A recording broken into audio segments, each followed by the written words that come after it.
All right, Jesse on Fire, welcome back to the channel. Let's go. There's some new information or some new quotes from Tony Ferguson that require a video. He says, the headlines are that Tony Ferguson says Conor McGregor owes him $500,000. I was like, oh, damn, son. Does he owe him that money? And so I read the quote, and here's the deal. Like, I watched Tony's interview. Tony is crazy. Okay, he's legitimately crazy, which is awesome. Okay, first it's awesome, right?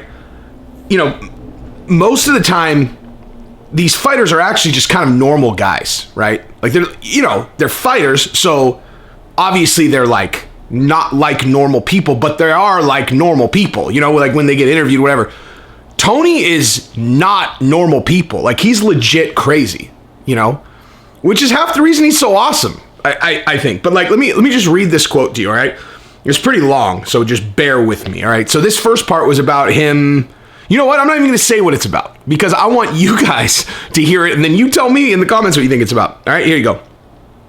I don't fucking know. That dude is a bitch. You know what I mean? He's a bitch. Conor's a bitch. Khabib's a bitch. All three of them. Ferguson said to BT Sport, I saw a false shuffle coming out. I saw they were going to take my number 2 and number 4 and then put them over me. Another with Chandler and do that and put me in number 5. Fuck that. Not happening. I've been with this company for a very long time. It happened to me once before with Conor. Not happening. Okay, so that's actually pretty obvious what he's talking about.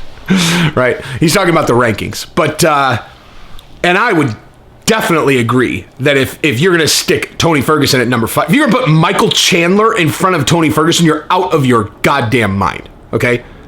Out of your mind. I don't care. I don't care. A dude with no wins in the UFC over Tony Ferguson because he lost to Justin Gaethje, who's a nightmare matchup for him? Nah. But yeah, so there was that. But then here's the other part, okay? There is no management to do bad business behind my back anymore with Paradigm Sports Management. They can't be fucking using that and manipulating the system along with the UFC to get that fucking money. And those guys owe me like $500,000. You have to understand this, he continued. So Conor's in debt with me. I'm coming after that ass. That's why he's laughing anytime I post something, and that is why he is trying to stay in the game. You see Proper 12 everywhere. They want him to be the champ. Fuck you and your 7-headed snake. Cut your bitch ass off. What? That's the one I'm talking about. I seriously feel like I need to read that again because there's nothing coherent about this entire statement. Let me get past the sports management. They can't fucking use that and manipulate the system along with the UFC to get that fucking money. Those guys owe me like $500,000. You have to understand this, he continued. So Conor's in debt with me. I'm coming after that ass. That's why he's laughing anytime I post something, and that is why he is trying to stay in the game. You see Proper 12 everywhere. They want him to be champ. Fuck you and your 7-headed snake. Cut your bitch ass off. I'm serious. Can anyone make heads or tails of that? I have no idea what he's saying. I swear to God, I don't. It sounds like at first they said the only reason Conor wants to be in the game is to promote Proper 12. I kind of pulled that. Then he said the UFC wants him to be champ. I guess I can't make heads or tails of how they owe him $500,000. Conor's in debt with me, so he's coming after that ass. But then that's why he's laughing anytime I post something, and that's why he is trying to stay in the game. You see Proper 12 everywhere. How are those things connected? Okay, how are those things connected?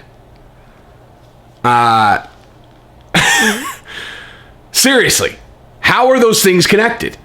I understand. Maybe Conor owes him $500,000, but then how would that be connected to Conor laughing every time he says something?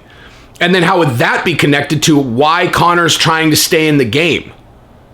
Then it's you see Proper 12 everywhere, they want him to be champ. You see Proper 12 everywhere, they want him to be champ. Okay, that would make sense if they, and I assume they're talking about UFC, it has a financial interest in Proper 12, which as far as I know, they don't. Although that would have been really smart on Conor's part, make them partners and then have them promoted every time. But anyway, I've said this before and I'm going to say it again.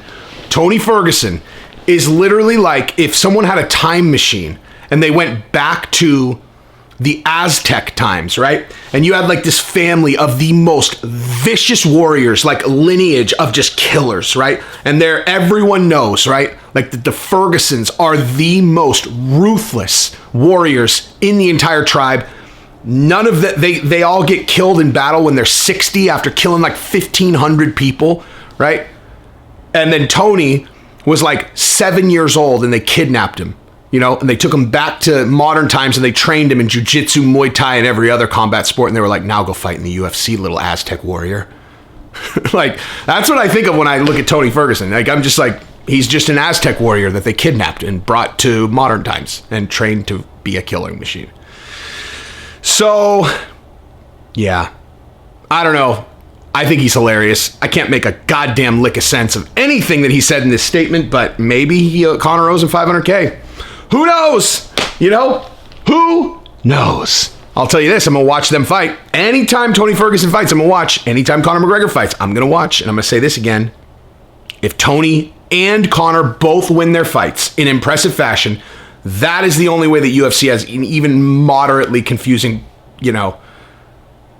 like decision to make. Although, listen, okay, they're already saying that Khabib is going to be at UFC 257. And I'm going to be doing a live stream, and I just want to make this perfectly clear, okay? So my guys, my guys that are always on my live stream and are probably still watching this video to the end, you guys, mark my words, okay? When Conor wins and they bring Khabib into the octagon and they go face-to-face and talk about the rematch, I am going to throw my computer in the air and run in circles around my fucking room and just go, "What's up, son?" It'll be like if the 49ers scored with 1 second left in the Super Bowl to win the game. You want to see me fucking gloat? Just wait until that happens. I am going to gloat. I'm going to go on here and just fucking laugh for 5 minutes. And everyone is going to have to sit there and watch me just laugh for 5 consecutive minutes. Bet that, son. Khabib's going to be there. You think that's a coincidence? I'm sure it's all coincidence. Everything's a coincidence. Khabib bought Eagle MMA and he needs something from Dana, and somehow now he's going to be at the event at UFC 257. I'm sure it's a coincidence. Like, yeah, I'm sure that they're not leading towards a rematch. I'm sure Conor getting, a hand-fed opponent who is really high ranked, but also is a perfect stylistic matchup that he's already knocked out. Oh, it's all a coincidence. I mean, I'm sure he wouldn't want to challenge like Tony Ferguson or Justin Gaethje or someone that could actually beat him.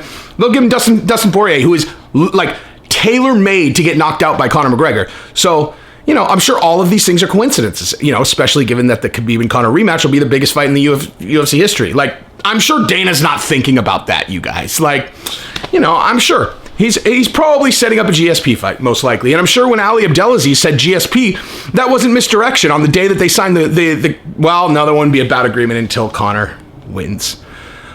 But bet your life that has already been pre-negotiated, what the deal is going to be between Conor and Khabib if Conor wins, and then if Conor wins, face off. Yeah. Tony's crazy. And I'm the smartest motherfucker in the game. And everybody's just going to have to bow down when that happens. So I'm going to keep on saying it. And then when it happens, all my guys, seriously, when it happens, I know all of you guys are going to go, "Oh shit, he called that from the jump, son." Anyway, that's what I got. Subscribe to the channel, ring the bell. Peace.